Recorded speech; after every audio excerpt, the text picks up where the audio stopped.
So thank you everybody for joining us. For those of you who don't know me, I'm Miss Amy. I'm the youth director here. In July, we went on a mission trip. There were 8 of us on the trip. You have here 5 of us that made the trip. There's a few of us missing. Am I counting that right? 6 of us. So we are prepared, but very informally. So we have some slides, some pictures that we put together from the trip. This was my very first mission trip ever. As I was going through my pictures when I came back, I realized how poorly of a job I did taking pictures that would actually capture a story to share with all of you. So I feel like the next time I go, I'm going to be a little better prepared to take different pictures along the way. But so we invite you, this was our first mission trip, I think, since I've been in this role. I mean, we had done some Mission Possible stuff at Crestfield, and we do local mission trips, but I don't think we'd actually gone anywhere since I've been here. So it was a pretty special trip personally for me, but also we went to the Pittsburgh Project the last year. I'm sorry, that's not true. This was our second trip that we had done. My first one. What? We didn't leave Pittsburgh, so this was the first out-of-town one. Maybe that's it.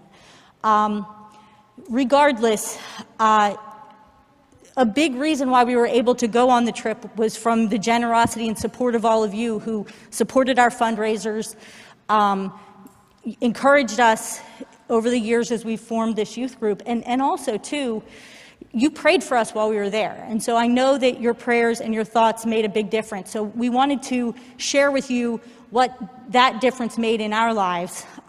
So as we go through these slides, so I made slides that I showed the youth about a week ago, and then I decided to change them all this week.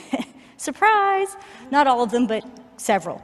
So in saying that this is informal, so if you hear something or see something that you want to add to it while someone's talking, please do that. If you have a question or want us to elaborate on something, please do that. So we went to Benton Harbor, Michigan. It was about 7 hours away. It's seated right along the shores of the southeastern shore of Lake Michigan. It was absolutely beautiful. This is a kind of brief agenda of what we're going to talk about today. And so I'm going to call Estelle up to talk a little bit about Benton Harbor, and one of the community partners that we had there was a man named Jerry. Estelle, take it away. Should I go over there? Should wherever you here? want. Okay. Just going to stand over here so I can see it. Okay, so we went to a town in Michigan called Benton Harbor, which is just across the river from another much more wealthier town named St. Joseph. And so we were working in Benton Harbor to really help try and close the poverty gap between those two towns. And one of the biggest contributors to this is one of the commissioners in Benton Harbor named Jerry.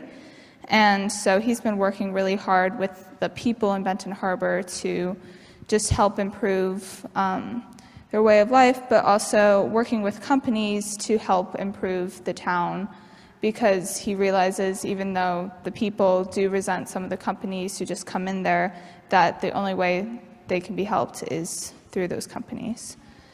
So he's trying to just close that resentment gap. So we first started in a park, which had a playground, but it was completely just coated in shattered glass. And so we picked up a lot of the glass there. It had also been the 4th of July the night before, so it was even worse. Because of that, lots of sparklers. We even found some fireworks. Yeah. So that's the bridge between St. Joseph and Benton Harbor, and the distinction between the two towns is like almost immediate. St. Joseph is a really nice town. It's very pristine in a lot of ways. They have a very packed market district where you can easily get a lot of commodities, while in Benton Harbor, the market street or district is very limited in what they have there, so it's a lot harder to get commodities. and so that means people have to go farther for different needs. Secondly, we went to this lady's house named Lisa. Oh, sorry. Sorry, we're a little bit disorganized here. And so,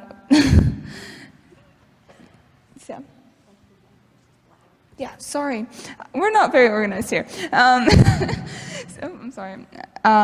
So it's also very different in just racial demographics. So St. Joseph is very white. Let me just pull up the demographics here because just on my phone. 80%? Yeah, 80%. What? Okay. So it is 84.9% Black or African American and 9.1% white and 4.2% Hispanic or Latino. The poverty rate is 49.2%. The child poverty rate is 72.7%. The median household income is $18,962,000, and the home ownership rate is 31.4%. The median home value is $56,200, and the high school graduation rate is 75.1%. And then students on free and reduced lunches is 99%. So it's a very significant amount of poverty there, and the distinction between St. Joseph is very, very big. But there's also a lot of resentment between the people in St. Joseph and the people in Benton Harbor because St. Joseph always seems to be getting all this new stuff, always getting more and more money, while Benton Harbor seems to be beat up every day. So it's a distinction between culture and race and class. So yeah, of course. The reason, this is one I added that I didn't get to talk to them about, but do you see that area of, right past the area that I have where the bridge is, there's like a huge land in Benton Harbor that's right along Lake Michigan that is like money property value-wise. So St. Joseph's and that big corporation, which was Whirlpool, is it Whirlpool? Whirlpool was trying to invest money into Benton Harbor to redevelop that whole area. And part of the problem was that what they wanted that redevelopment to look like would benefit St. Joseph residents who are predominantly white and are much more affluent than the people in Benton Harbor. So there was a lot of fights about, I think Jerry called Whirlpool the great white devil or something like that. There was a lot of politics about taking money from the corporation, doing things that were helping Benton Harbor, but at the same rate, making sure that the things that they were doing would benefit the residents in Benton Harbor, not just St. Joseph's. So now, if you go down one more slide, that's a picture of Jerry. Anybody want to say anything about, we had a question when we came back that said, who was one of the people that made the most impact on you during the mission trip? And a lot of our youth said Jerry. And I didn't have a picture of Jerry, and then I found a picture of Jerry from when he was campaigning to be commissioner a couple of years ago. Does anybody have anything they want to say, memories or significant things about Jerry? Graydon, can you introduce yourself too? Because I know that a lot of people don't know you. Thank you. I'm Graydon. I kind of joined a little bit late to the mission trip. But anyway, Jerry was a really fun, energetic person. He helped a lot. He explained everything around Benton Harbor, and in general, he was just a cool guy, someone who you'd want to be around you a lot. So he was just a fun, energetic. I don't know what he did there. What did he? He was a commissioner of Benton Harbor as well, and his office was outside, and if anyone wanted to see him, he would meet him at his favorite outdoor restaurant, Sweeney's Weenies.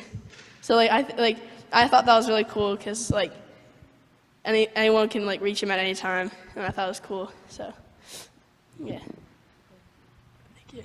Okay. So next slide.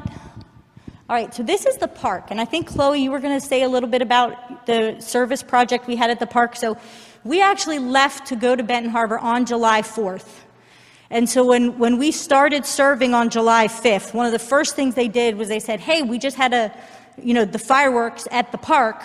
It's your job to go where everybody was gathered to clean up the fireworks after the park. And I can't even, we spent 8 people 2 full days, so that's, I can't do that kind of math in my head, but 8 hours times 16 times 2 worth of, or 8 people times 16 hours worth of man hours, and I'm not sure we got all of the glass that was in that park. But do you want to come up and talk a little bit about what was hard about it, what was fun, any kind of interesting things that you remember that happened? Yeah, so we spent about 2 hours cleaning up broken glass, like a layer of broken glass, kind of, off of a playground in a public park. We're not sure exactly why it was there, but it was like accumulated. And kids weren't using the park. We had kind of initially noticed that no one was on it for the first day that we'd been there and questioned why. And then we went over to find like this mess of glass and realized that was why. And for me, that experience really was pretty enlightening. It kind of enlightened, it kind of represented systemic racism for me, because these kids in this very poor, disadvantaged community didn't have like a developmentally appropriate, safe place to play, to be outside, and so they had no physical they didn't have that much opportunity for physical activity kind of outside, and probably, developed, and that kind of cycle just spoke to me about the disadvantages of that community. Yes, question.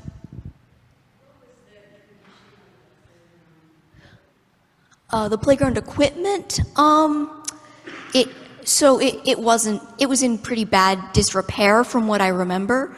Like there were weeds growing up through it, stuff like that. The structural integrity of some of it was okay, but it was covered in weeds and glass and stuff. So not all that great, no. Any other, oh, yes, question.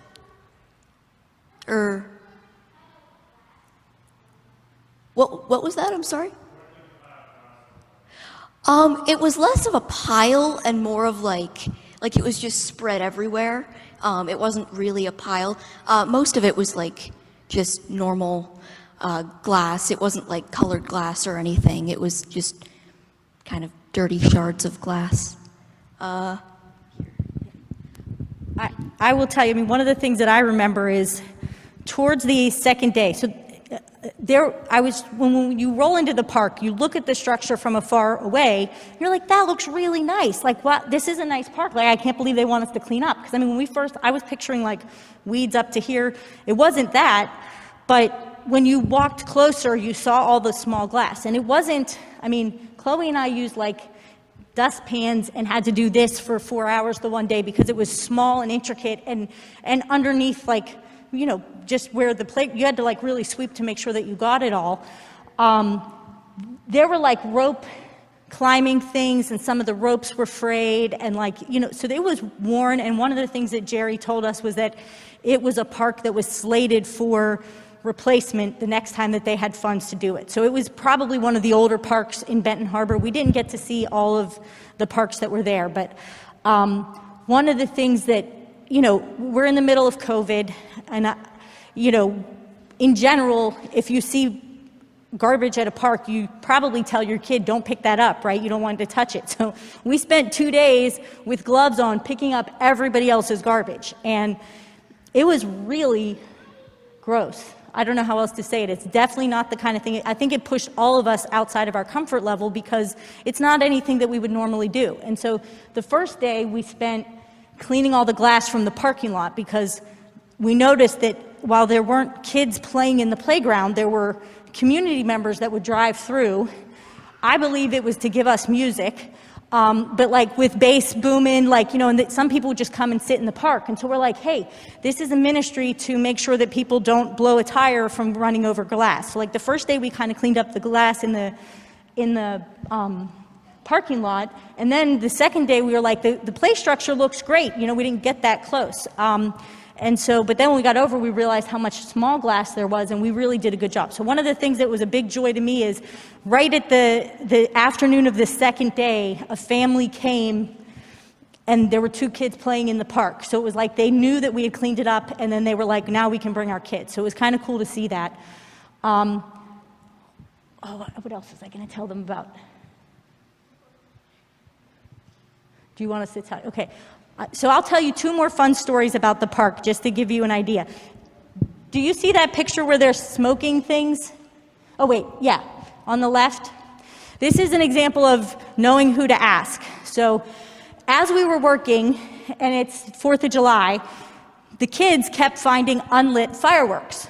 So there was like this little horde of unlit fireworks by the van, and I'm like, I kind of know what they're doing, but they're not saying anything, so I'm just going to let it go. So then all of a sudden they run over and they're like, Amy, Jerry said that we could light the fireworks off. And I'm like, what? I'm like, I would have never said that. I was like, I'm standing way over by the van. If Jerry said it's safe to light the fireworks, you go. And so, you know, and I told Jerry, like at the end of the week, I said, one of the biggest things the kids remembered as a joy was lighting those fireworks off. And it was like, I said, they knew who to ask. It was not a, you know, everybody was safe. But they had a good time finding unlit fireworks and then lighting them off. And then we did such a good job. Was I a slave driver? We were very focused on getting work done. So towards the end of the first day, I said, we're not going to have enough work. Let's start a landscaping project. So there was this nice bench sitting by the water that had like 3 feet, was overgrown by about 3 feet by a bush. The bush had been planted and landscaped, but you literally couldn't sit on the bench. And I'm like, guys, if you get us some gardening tools, we'll hack this away. So we ended up hacking this big shrub away to was it 2 benches? To uncover 2 benches. And then there was this invasive weed that I made us dig out by the roots instead of just cutting, which was well received. I don't know about that. But in digging out the weeds, we found a lot more garbage, and towards the end of the second day, we actually found a gun. I've never seen or held we assumed it was real. So we panicked, and we were like, don't touch it, you know. And I'm like, I don't know who to call. I'm like, of course I called Jerry. I'm like, Jerry, I think we found a handgun. He's like, I'll be right there. Well, it ended up being a toy gun. But let me tell you, like, it was heavy. There was no orange tip on it. Like, I was fooled. I did not know, and I didn't feel comfortable, like, looking at the barrel. He's like, you know, if you would have looked, I was like, okay, I trust you. But so that was kind of exciting. But it was the type of thing where I can't imagine finding a very authentic looking BB gun in like the bushes in a park in Mount Lebanon, right? Or in our community. But those were the kinds of things that their kids were playing with, because that was, I don't know, it was really interesting. Is that Emma? I can't see who's raising her hand. Charlotte, what question do you have? How much total trash do you think you picked up?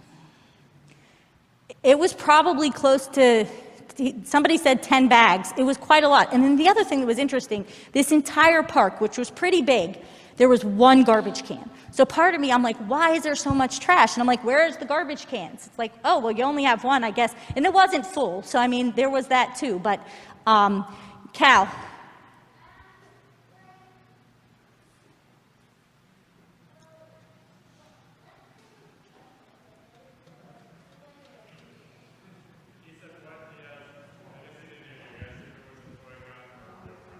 It was definitely not a real gun.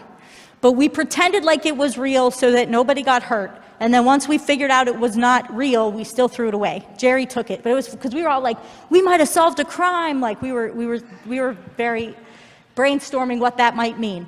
Okay, so now we are going to have Greta talk about our next service project, which was painting somebody's house. I think you can. Oh, that's. So, this is one I added in, I forgot.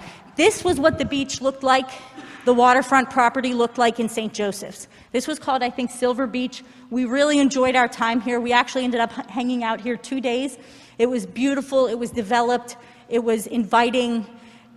Stark difference to the last picture, which was their park by the beach, right? It's a different socioeconomic. It's almost like if you went from walking on a street in Shadyside straight into a street in the Hill District. That was like the way it felt like to me. Okay, now I think the next picture is you. And those two beaches, those were like 20-minute drive away, and like one of them we were fishing plastic out of the water, and the other one it looked like it was in like, I don't know, the Outer Banks or something, I have no idea. But we went to a lady named Lisa's house, and we scraped the paint off the side of her house because it was all chipping and it didn't look very good. And we repainted it. So the first day was scraping, the second day was repainting. That down there, you can see that's Cameron. He couldn't come today, but he was there with us. And she had 2 little dogs, so it was really cute. But after that, this is kind of off topic, but we couldn't shower where we were because it was a church, so it didn't have showers. But we had to go to the YMCA in like a couple streets over in order to shower afterwards.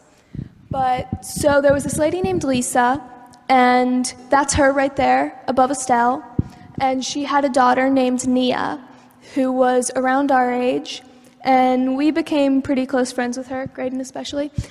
And one of the days that we went afterwards, we went thrift shopping in one of the stores that a different group was cleaning up. And it was really fun, and it was like nice to get to know these people. And we talked to Lisa about her journey through life, and she's just a beautiful human being with a really great story. So yeah, it was nice. Anyone else have anything to add?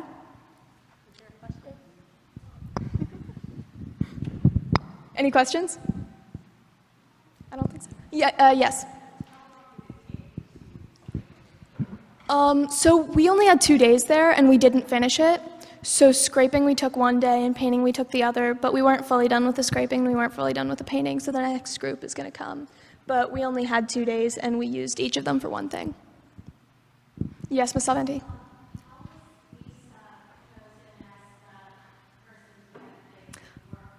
I actually don't know that answer. I think she went to Jerry and asked if we could come to her house, and I think she requested it. What's up?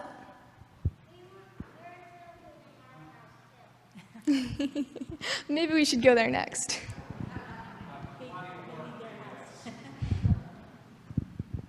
Is that all? So the Lisa she had actually previously run a ministry in Benton Harbor. She was an ordained pastor, and her church used to host the Youth Works for they've been in Benton Harbor for years, maybe 20 some years. So Youth Works used to stay at her church. She fell into she's had a series of strokes over the last 2 years, and so she ended up having to stop her ministry, and they closed down the building, and her son passed away. I didn't know that one. But so she had a long-standing partnership with there, but I would say one of the things, and I think that's why she was selected, but it put a lot of us out of our comfort zone because we all get there and her house was tall, so they had given us these, what do you call those ladders? Extension ladders.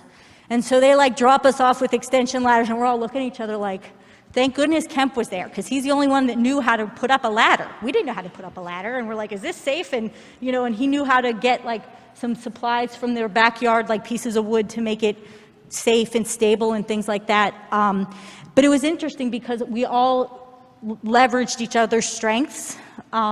Graydon had never, is that called caulking? What did you do? He did, and he was so excited to do that. And I had never gone up on a ladder because I'm kind of afraid of heights. Well, I ended up doing that. So, it definitely put all of us sort of out of our comfort zones a little bit, and we learned new things and to sort of appreciate the skills and the talents that we all had. Okay, so next slide. This is our closing slide, so I know we've talked for a while. Does anybody have any last minute things you'd like to say? Show of hands, are you all glad that you went on the trip? Would you go on another mission trip? So I think that was successful. Oh, yes, Teddy.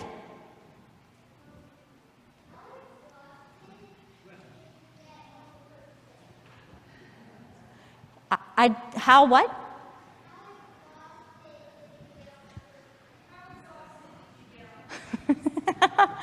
Teddy, I was the most tired I have ever been, but it was joyful tired. Kemp, do you want to answer any questions? Yes, I think it's just fair. This is rare. We'll go with it.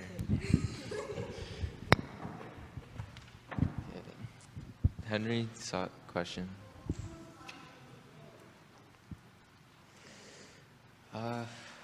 I think the whole trip was really fun. I can't pick one thing. I forgot about that.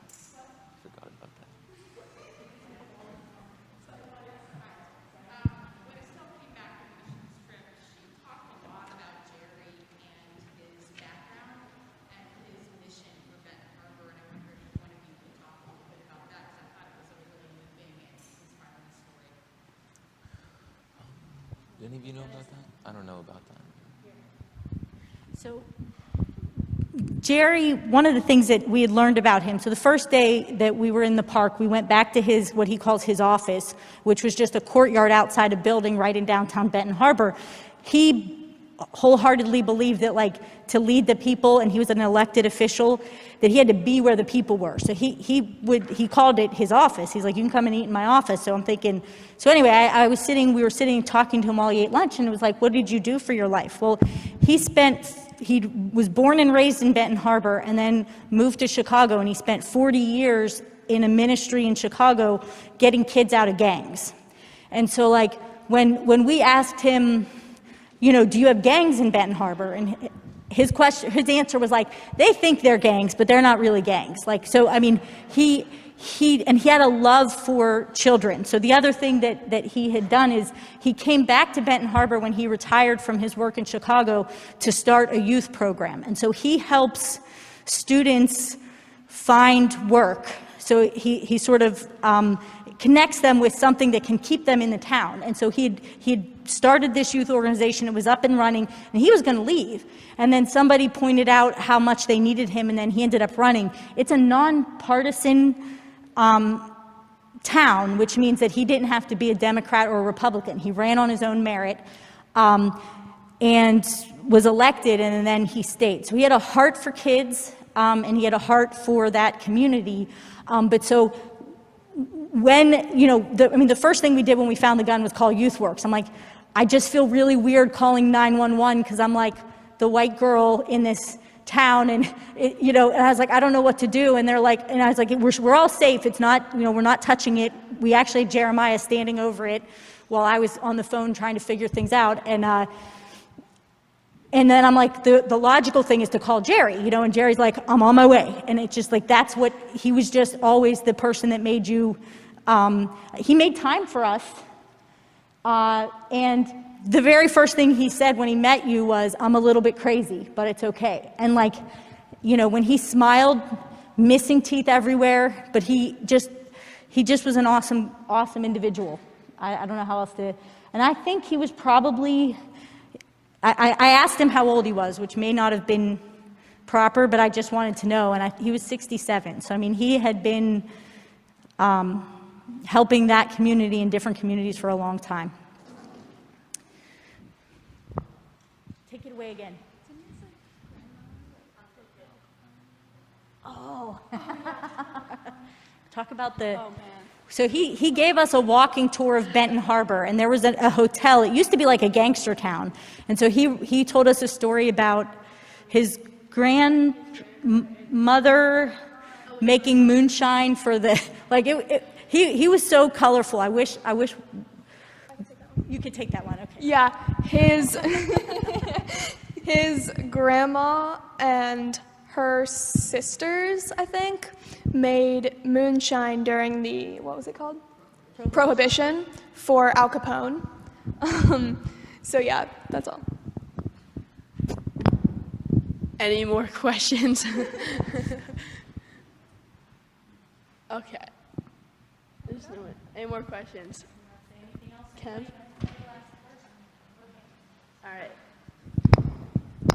So thank you all for listening and for your questions. And a lot of the little kids asked a lot of really good questions. And the exciting thing is, as you get older and older, you will also get to go on a mission trip. And I'm also, for our middle school kids, because I see some of our middle school kids here, I'm also working on getting a middle school mission trip for this summer. So, woo, woo, you'll hear more about that tonight at youth group.